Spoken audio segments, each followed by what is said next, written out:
Excuse me, do you have a minute for your savior, Plankton? Plankton are the supreme being that grants all life on Earth the ability to breathe oxygen. I think they're really important, and you're going to hear about it now with my guest, Dr. Enric Sala. Everybody at home should have a shrine on plankton, because without them, there would be no us. Hi, I'm Nature Nate, and this is Waste Not, Why Not, a podcast on how not to save the environment and also sustainability science. Today, I'm going to talk with Dr. Enric Sala, legendary ocean man, an ecologist, conservationist, marine biologist, and co-founder of the Plankton Church, but we'll get to that later. He has a new book coming out called The Nature of Nature, Why We Need the Wild. This is an important new book of his that lays out a compelling argument that nature matters, and that if we mess it up, at the very least, we're going to live extremely terrible lives. It's not your typical environmental conservation book. If you could just synthesize ecology into a book, it would be The Nature of Nature. So, before we get into the book, and before we get into my conversation with Dr. Sala, who is Dr. Sala? Now, a little bit of Nature Nate backstory. I first heard Dr. Sala speak at the first ever Economist Ocean Summit in Half Moon Bay. It's near San Francisco. And at least at the time, this was a particularly important event for ocean conservation because I feel like it was one of the first cool ocean conferences. The overall thesis there was they were talking about how to protect large areas of the ocean. Previously, a lot of marine protection and a lot of protected areas in general had been about sort of small places. This was ambitious. This was saying, let's go big and not go home. This event, in many ways, I feel like started to bring together a new group of ocean voices. And I saw Enric speak, and I remember him being very cool. I also met Jane Lubchenco at that event. We spoke with her on episode 24, so that's a nice compliment to this episode if you haven't listened. The other connection is San Diego, and the most important thing about San Diego is actually the Scripps Institute of Oceanography, or just Scripps. Scripps is the most famous research center on oceanography, fishes, ocean sciences, whales, undersea robots, climate change, bone worms. They got it all. New discoveries. It's amazing. And, young Nate really looked up to Scripps. I didn't go there as a student, but I was like a young ocean nerd. And I also worked at Birch Aquarium, which is affiliated with Scripps. So I was really living that ocean life. And it was just sort of like my ocean Hogwarts. And it turns out, actually, that Dr. Sala was a professor at Scripps from 2000 to 2007, which is the same time that I was going there. I mean, I'll just let him say it in his own words. I used to be a professor at the University of California, studying the impacts of humans in the ocean, impacts of fishing and global warming. And one day I realized that I was just writing the obituary of the ocean.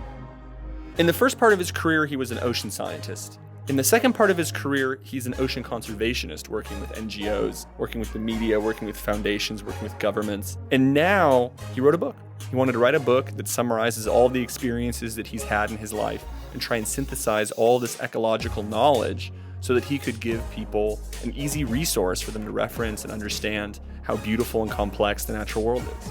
Nature is a wondrous machine that we simply cannot replicate with our own technology. We can't just, make oxygen generation machines. We can't purify water the same way that a mangrove does. And once nature's ruined, once we ruin it, we actually are ruining ourselves. This is not just some selfless charity. Protecting the environment is a matter of survival. From microorganisms to corals to islands, these unimaginably complex systems that have developed over 3 billion years is what allows us to continue to exist on Starship Earth. And that's what Dr. Sala's book argues, and that's what we're going to talk with him about today. All right, play the tape. Hi, Dr. Sala. I think fans of the ocean or National Geographic might know you already, but how would you introduce yourself to someone who is keen to care about the world, but maybe only just started caring in the last year or so? Hello, Nate. Thank you so much for having me on your podcast. I am a recovering academic. I used to be a professor at the University of California, studying the impacts of humans in the ocean, impacts of fishing and global warming. And one day I realized that I was just writing the obituary of the ocean. That was painful. I read that in your book, and I felt the same way. I used to be, in air quotes, an ecologist. What made you kind of switch from being an academic to what you are now? I really loved academia, and I had a fantastic group of colleagues at the Scripps Institute of Oceanography in California. But I felt like the doctor who's telling the patient how she's going to die, with excruciating detail, but not offering a cure. So I decided to quit and work on the cure full time. This is why for the last 12 years, I've been working with a great team, National Geographic Pristine Seas, to help to create marine reserves, to help to protect some of the last wild places in the ocean. Let's go back to the cure, because you said the patient is sick and the world is the patient. What is the Earth sick with? A cold? Is it a flu? Is it cancer? How bad is the Earth doing right now for people who might not have a clear idea? Unfortunately, I think it's all of the above. Oh, God. The Earth is really our mother. We could not live outside of this planet. This is the only place in the foreseeable future for humanity to live, period. Find me another place right now, right? Everything we need to survive, everything. The oxygen we breathe, the clean water we drink, every morsel of food we put in our mouths, everything depends on the work of other species. But we are systematically destroying many species and the ecosystems that they form. So we are actually diminishing the ability of Earth to provide for us. Right, and it's like that metaphor where you're just unscrewing screws on a plane and you're never sure which screw is going to be the one that makes the plane fall apart, right? We're just sort of tinkering with our environment. And I think in your book, you begin with talking about the biosphere. There is one living layer covering the planet. It's very thin, right? It's what we call the biosphere. And it goes from 4 miles underground, where we can find microbes living off rocks, all the way up to the clouds, where there are bacteria living in them. It's crazy. There's bacteria in the clouds. Wow. There are bacteria everywhere, and there are viruses everywhere. And I think that we don't need to go on crazy scientific explanations. I think right now, everybody should know that we are all connected and we all depend on each other and other creatures. This COVID-19 pandemic has shown it very clearly, I believe. Everybody has been on lockdown at different severity. Everybody's livelihoods has been affected in some way. Some people have died. Some people are still sick. Some people have lost their jobs. The International Monetary Fund estimates that the cost of this pandemic is going to be $9 trillion. Wow. And why did that happen? Because somebody got in touch with a wild animal and a virus spilled over from the animal to a person. It only takes one person being in touch with one wild animal to create a pandemic of extraordinary proportions. So that thinking of, well, I'm isolated in my house or my rich country. It doesn't matter who you are. It doesn't matter how much money you have. The health, the well-being of the richest person on the planet today, these days, is dependent on the poorest person, even in the poorest country of the world. Online, I've seen a lot of conservationists talking about how if we want to end pandemics, we need to protect nature. Is that something you're kind of getting at as well? Like, is there a link between habitat destruction and the spread of infectious diseases? Yes, that's what the science is telling us. Absolutely. Today is COVID-19. Before it was SARS, MERS, Ebola, HIV. There are so many diseases that jump from animals to humans because we have destroying their habitats. We are getting closer to them. We are enhancing the growth of species that are used to humans. They can do well in our present, like rats, for example. And also we are trading wildlife like commodities all around the world. So is this why you wanted to write this book now? I mean, I guess you'd probably been writing it for a while, but why did you want to come out with this book now? Is this the right time to tell this story again, remind people of their connection to nature? It was total serendipity. Of course, I didn't predict COVID-19. I wrote the book last year because I wanted to share everything I had learned for the last 30 years about how nature works. We cannot recreate an ecosystem to keep us alive, right? You see the movie, The Martian, where Matt Damon is culturing potatoes using his own poop as fertilizer. Right. It's a really cool Hollywood story, but we do not have the ability to self-support humans, right? So how is it possible that 9 million species of plants and animals and 1 trillion different types of microbes coexist, interact, and it works?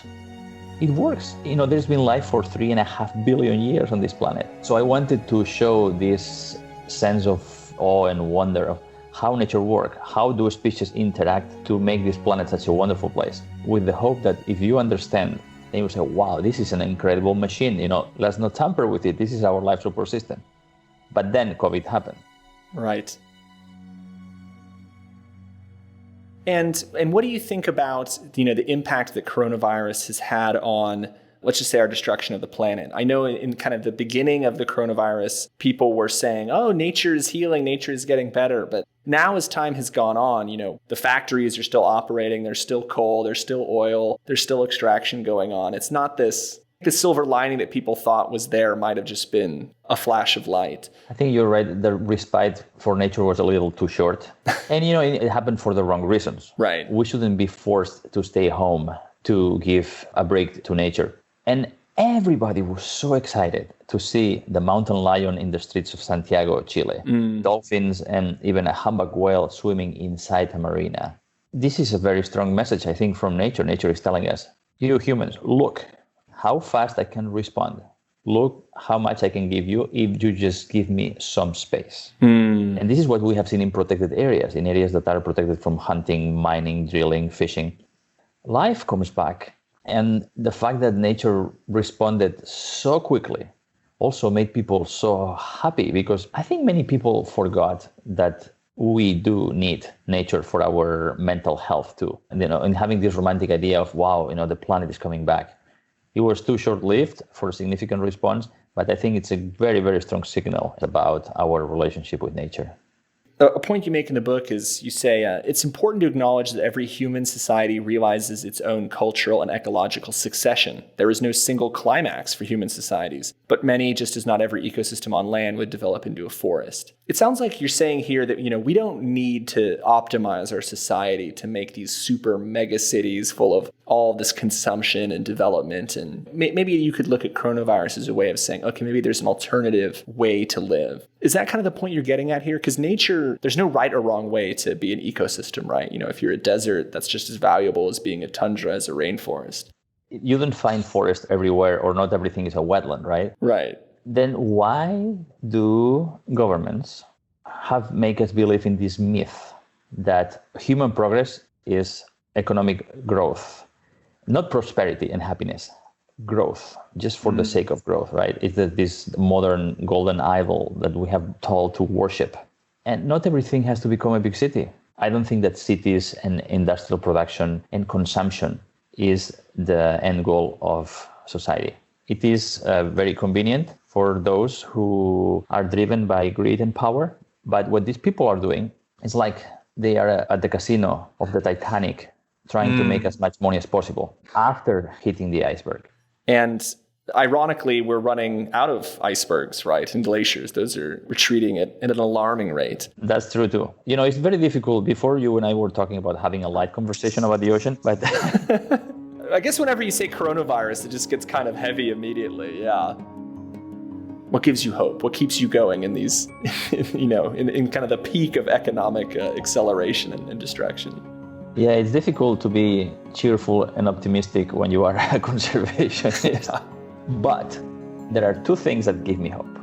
One, there are still some places out there that are really wild. They are near Pristine. On land, there are some places in the heart of the tropical forest of Africa and South America, for example. In the ocean, there are remote places that still look like the ocean of 1,000 years ago.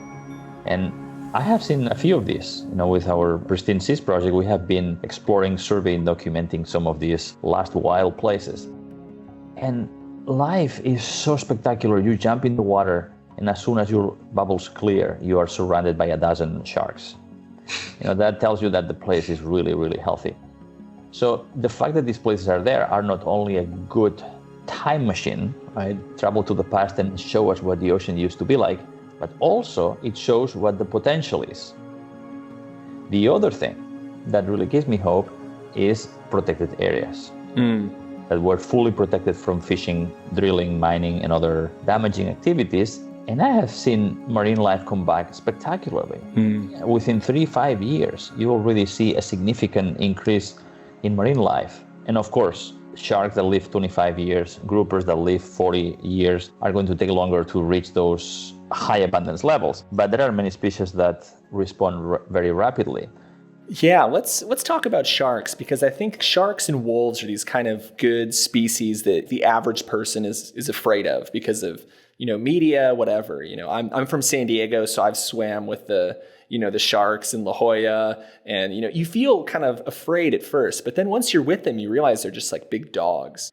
How are these predators actually really important for conserving nature? Oh, I'm glad to hear that you were swimming with those leopard sharks on the beach of La Jolla. Oh yeah, their migration's amazing. Fantastic. Yeah, sharks in the ocean are like the keystone. If you think of an architectural arch, they are the stone at the top of the arch. That's what keeps the arch in place. If you remove that keystone, the whole arch collapses. These top predators keep the ecosystem in balance. If you remove sharks from a reef, this is the first step in a series of effects that will degrade the ecosystem. And, the Japanese, for example, thought that, or argued that we have to kill whales around Antarctica and the Southern Ocean because they eat our krill and our fish. But what happened? After they started killing whales industrially, the krill also went down. Why?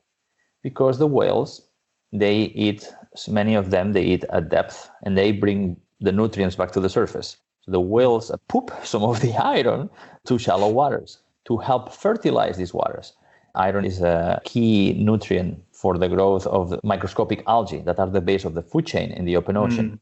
So you have more iron, then you have all these microscopic algae blooming. And what is this microscopic algae? The krill. So it's not that you remove the predator and then you have lots of prey. In most cases, it's the predators create the conditions so that more species can thrive, even though the predators eat more of them, because we have more of everything. Right? Think of the predators as a nuisance, and calling for killing them is living in a mental world of scarcity. But we can coexist in a world with all those species. You mentioned whale poop, and I just want to go back to that. I think a lot of people, don't realize in the ocean, it is similar to land, but it is very different, right? Because the way plankton grows, the nutrients aren't quite the same. And you talk about plankton in your book, plants basically that depend on, whale poop or fish poop or otherwise nutrients in the water. Like, what should the average person feel about phytoplankton? Yes, instead of having an altar to deities or to the dollar, everybody at home should have a shrine on plankton, especially what we call the phytoplankton, the microscopic algae and bacteria of the ocean. Because without them, there would be no us. The oxygen that we can breathe now in the atmosphere has been released by the patient work of very, very small bacteria, microbes, and microscopic algae in the ocean for hundreds of millions of years. People don't know what it is. People don't like plankton because when they go to the beach in the summer, they like to swim in clear waters. And when there is a lot of plankton, the water tends to become green because plankton, they do photosynthesis like the plants on the land, and they capture CO2, the carbon dioxide from the water and the atmosphere, and they produce oxygen, and they produce food for other creatures to eat also. And wow, shouldn't we be grateful? So we didn't know probably one of the most important species on the planet that keeps us alive, that produces a lot of the oxygen that we breathe, until 30 years ago when the technology got good enough. So that's what I want people to know. I want to share that sense of awe and wonder that I feel every time I see a species doing something. All these species are working, and we benefit from their work, and we don't have to pay for it. We take all these things for granted. But even if we had industrial capacity to produce all the oxygen that is in the atmosphere, it would cost about 4,000 times the global GDP, the global economic production, to produce that. So we're not going to do that. We're not going to replace plankton anytime soon. We cannot replace any other species. You see these crazy schemes with using now little bee robots to pollinate crops. Oh, yeah. Are you kidding me? Really? You can do that at the scale at which bees are doing it? It's totally ludicrous. People are going nuts. It's ridiculous. We cannot replace the work that any other species does in the planet. I'm ready to start the Church of the Plankton. I think I'm going to go home and set up a little shrine for myself. I never thought of that before. As you were speaking, it occurred to me that we should be very, very grateful. We should have a little prayer, a little offering to the plankton. I'll tell you something else weird. In high school, Scripps had this thing called the National Ocean Sciences Bowl. So I was very interested in this ocean quiz show, and I was the team captain. Anyway, I had this project where we had to do like an advocacy campaign, and I chose plankton. So we made these t-shirts that said "Save the Plankton." I can't find the t-shirts, regrettably, but I was apparently ahead of my time. This was when I was in high school. I love it.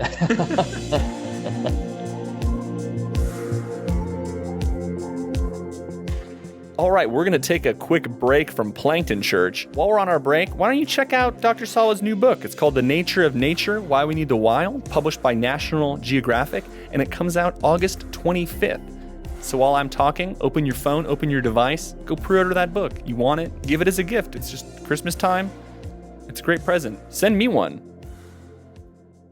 Speaking of books and writing, we have a newsletter called Waste Not a Newsletter on Substack. And on that newsletter, normally it's just me and Yu-Chen writing it, but guess what? We have someone new joining our team, a real researcher named Alicia. That's right. She is a conservationist, environmental justice advocate, and she's going to be a researcher helping us out mostly on the newsletter to start. If you hate Facebook, the newsletter is a great choice. Sign up to Waste Not a Newsletter at wastenotwhynot.substack.com. What a break. That was amazing. That was a great ad from our advertiser, which is also the newsletter of the show. All right. And now we're back. In the second half, we're talking with Dr. Sala about marine protected areas, bottom trawling, industrial fishing, and most importantly, what we can do to protect our world's ocean. When you grow up in San Diego, it's easy to love the ocean because you grow up, you see it, you go to Scripps, there's the aquarium, there's the zoo, there's all this natural connection for you. For people who don't grow up in that environment, how do we get people to kind of switch on to care about the environment? What's worked for you? It is very difficult, right? Because everybody has daily anxieties and daily preoccupations. We have worked with communities and governments to create marine protected areas, national parks in the ocean all over the world. And for the local fishermen, it is the sustainability of their livelihood that they care about. For politicians, sometimes it's the economic argument. For citizens, there is always an incentive there.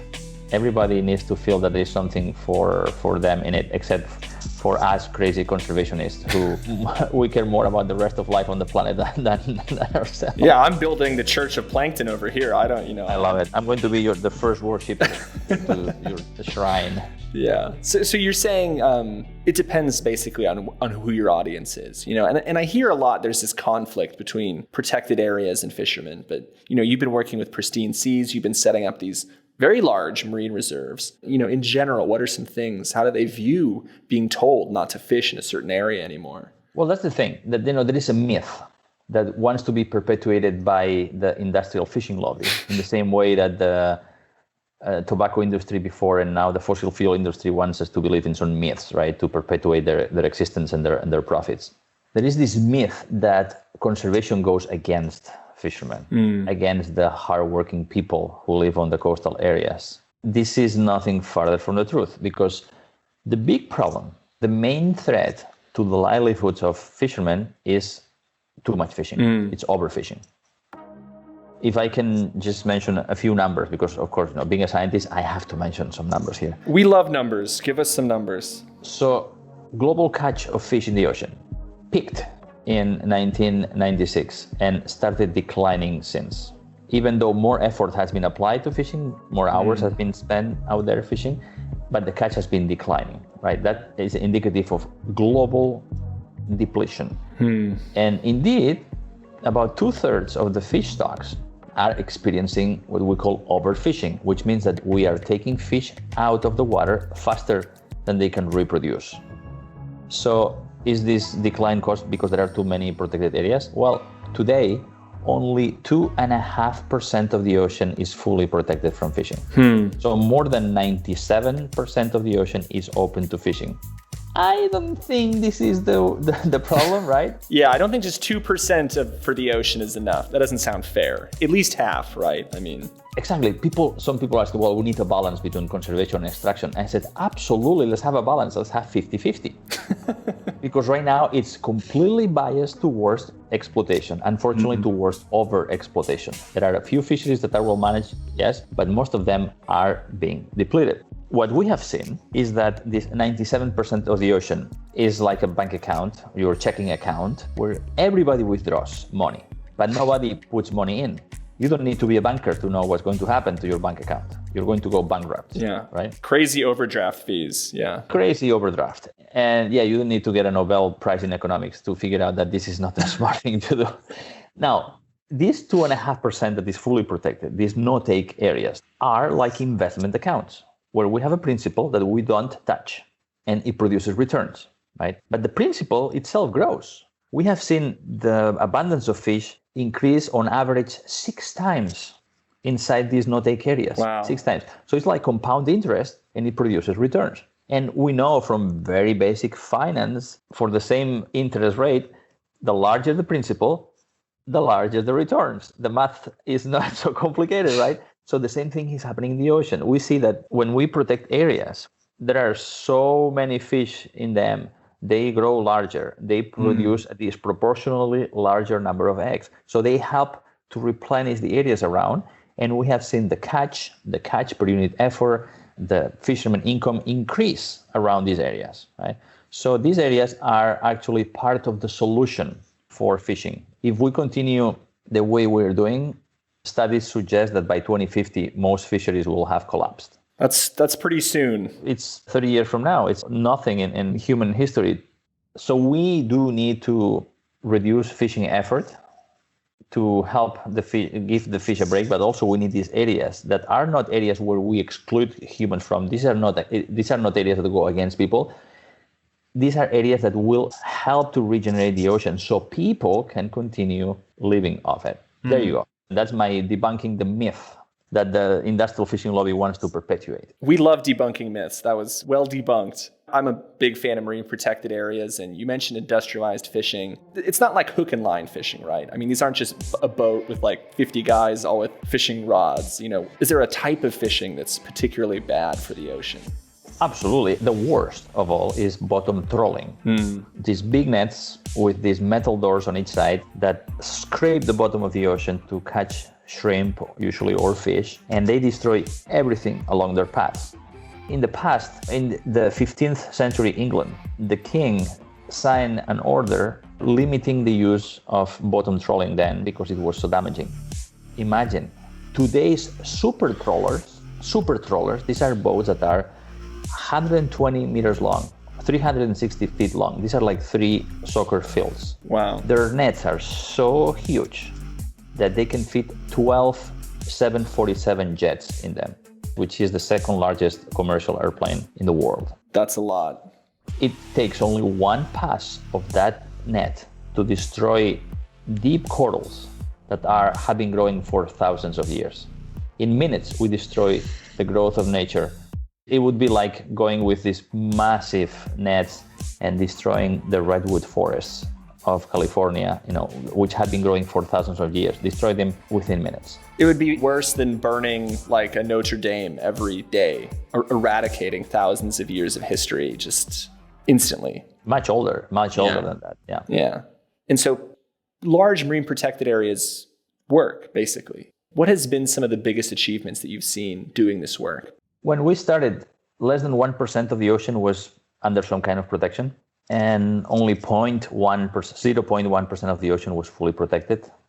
And thanks to the work of governments and many other organizations alongside Pristine Seas in the last 12, 15 years, we've been able to go from 0.1 to 2.5% of the ocean fully protected, from less than 1 to 7% of the ocean under some level of protection. Wow. That's been an incredible progress. However, it is not enough, because what the science is telling us is that half that you were talking about before. If we want to prevent the extinction of 1 million species and the collapse of our life support system, we need half of the planet in natural state. And we can start by committing to protect 30% of the planet, at least 30% of the planet by 2030. And this is something that can be decided next year. In May, in Kunming, China, 196 countries are going to meet under the auspices of the UN Convention on Biodiversity. This is like the nature sister convention of the climate convention. Right. The Kunming meeting is going to be as critical as the Paris Climate Summit in 2015, because this is the time and the place where the world is going to agree on how much more space we are willing to give to nature. And this is why we are pushing on this 30% target. That is what the science is telling us. Okay, 30% protection by 2030. I think that's easy to remember. What do you usually tell people to do? Because people always ask, you talk about the ocean, you talk about plankton, and it feels abstract to a lot of people. They want to be able to do something in their own life that can then benefit the ocean. We could spend 1 hour just talking about all the things that people could do. Right. We could produce the laundry list of actions for the planet. But I usually talk about two main ones. One is, you mentioned that, vote, especially now here in the United States. Yes. It's key that people vote. If you want a planet with clean water, clean air, where your kids are not going to be sick because they are outside, if you want wild spaces where you can restore yourself, if you want an ocean full of life, then vote for those leaders who agree to those values. That's all I'm going to say about that, right? But you have to vote. And the second one is something that it's very simple. Everybody can do it every day, which is eat more plants and less animals. A plant-based diet is good for you and is good for the planet. People are eating too much meat in the global north. In the United States, people are definitely eating too much meat. Our body cannot absorb all the protein. And also, we can get all the proteins, micronutrients, calories that we need from plants. Even if you are a bodybuilder, you can get all the stuff you need from plants. And some people say, well, I want to be strong as a bull. I need to eat meat. Well, what do bulls eat? Grass. Yeah. We can have a pretty yummy diet with healthy local food based on plants. And also that would help reduce the footprint of livestock, because right now in the United States, for example, 40% of the land in the United States is dedicated to raise livestock. 40% of the land, almost half of the land, is dedicated to livestock. And livestock is one of the biggest contributors to global warming because they burn huge amounts of methane. It sounds funny and kind of a joke, but it is so serious. And also, if we didn't have all that land dedicated to raise just one species of mammal, cows, then we would have much more space for nature, which then could produce many more things for us, many more things. It could be, if you have forest or natural grasslands, they retain rainwater. They can help us prevent floods, which are going to become more prevalent. We already see huge extreme weather events, right? They would provide the habitat for many, many more species, including some of the pollinators that pollinate our crops. And also, instead of just throwing soil away, which is what happens in these overgrazed rangelands or former forests, those places could continue building soil, which in turn absorbs huge amounts of carbon, which would help us mitigate climate change. So that's why, eat more plants, less animals. That would be my advice number one for people's daily actions. Yeah, you had one statistic in the book that I was telling Yuchen, and he had a horrified face when I told him that by biomass, 70% of birds on Earth are just, poultry for human consumption. 90% of all mammals are just humans and the animals that we eat. This wild biomass is really just so small. But what you're saying is that, if we eat more plant-based, if we protect these wild places, that it can come back, and that there is hope. Not everything is lost. Sometimes I do this show and just the work I do, you kind of slide into a not so happy place. How do you pull yourself out of it? How do you stay motivated to work all this time? Because I have seen nature come back in these places. We dive in places all around the world, and I have been in places that after protection, they have returned. And also, some countries are already doing it. Some countries have protected more than 30% of their land or their seas. And some of these are Bhutan, Costa Rica, Palau, Chile. Some of these are small island nations in the middle of the South Pacific. Some of these nations depend on their natural environment for their living, depend on fishing around them. Yet they understood that without significant amounts of protection, there is no future to their livelihood. So if these countries have been visionary enough to get to that at least 30% that we need of protection, alongside other measures, I think that the rest of the world can follow their example. So that's what gives me hope, to see nature coming back when we give her space, and also to see nations responding to the current crisis and setting the path forward. So there's plenty to be hopeful about. Okay. I mean, I think it was great that you could, put tough environmental issues into context and language that makes sense. I could hear, the science academia themes in the background, and I saw you keep it light, keep it accessible. And so thank you for that, Dr. Sala. Your book coming out, Nature of Nature. It's August 25th. August 25th. Okay. Pre-order it online where books are sold. Okay. Great tagline. Okay, thank you so much, and see you next time. I'm Nature Nate, and this has been the Waste Not, Why Not podcast, recorded at Future Ward, a co-working space in Taipei, Taiwan. Do you have a question for us? Tweet them at us. We are Waste Not Pod on Twitter. Our DMs are open. Seriously, talk to us on Twitter. It's not me. It's actually Yuchen. So if I respond to the Twitter, I'm talking to him. And you don't have to be creeped out by that. Subscribe to our newsletter on Substack. We've mentioned that a lot, where our researcher Alicia and I talk about environmental news and the latest updates about what's going on behind the scenes of the show. If you hate Facebook, the newsletter is a great choice. Sign up to Waste Not, a newsletter at wastenotwhynot.substack.com. Subscribe to our show on Apple Podcasts, Spotify, or wherever. Give us a good rating to let us know you really care about the environment, because if you don't rate it, I know you don't care. And I really hope that Enric Sala did not listen this far in the show, because it's going to just sound weird. This has been a Ghost Style Media production. This episode was produced by Yuchen Lai, myself, Nature Nate. Our executive producer is Emily Y. Wu, edited by Yuchen Lai. Brand designed by Thomas Lee. Thanks for listening. Bye-bye.